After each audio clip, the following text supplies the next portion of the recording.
বাজার থেকে মাছ নিয়ে আসলাম। এর এক ফাঁকে রিয়া ভাবির ঘরে খাটের নিচে লুকিয়ে ছিল।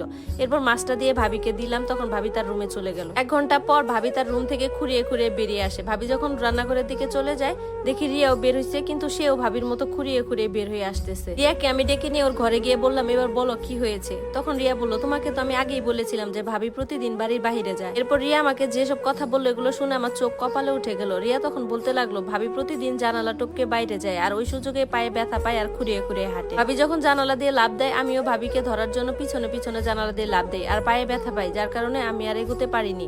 রিয়ার এই কথাগুলো আমার কাছে মোটেও স্বাভাবিক মনে হয়নি। পরদিন ভাইয়াকে বললাম, ভাইয়া আজকে দুপুরে তুমি আমাকে কলেজ থেকে বাড়িতে নামিয়ে দিবে, আজকে তোমাকে একটা সত্য জানাবো। আমার কথা মতো ভাইয়াও পরের দিন আমাকে দুপুরে কলেজ থেকে বাড়িতে এনে দেয়। ভাইয়াকে বললাম, তুমি আগে বাড়িতে ঢুকবে না, তুমি শুধু বাইরে বসে বসে দেখো। এরপর আমি যখনই বাড়িতে ঢুকি তখন ভাবি আমাকে মাছ আনতে পাঠায়। আমি মাছ আনার জন্য যেই বাড়ি থেকে বের হলাম, ভাইয়া আমাকে দেখে বলতেছে, কোথায় যাস। তখন আমি ভাইয়াকে বললাম, কথা বলো না, শুধু দেখতে থাকো। আমি মাছ কিনে এনে ভাবির হাতে দেওয়া মাত্রই ভাবি ঘরে ঢুকে দরজা বন্ধ করে ফেলে। আমিও দৌড়ে গিয়ে ভাইয়াকে ডেকে আনি, এনে ভাইয়াকে বললাম, দরজা ভেঙে ভিতরে ঢুকো।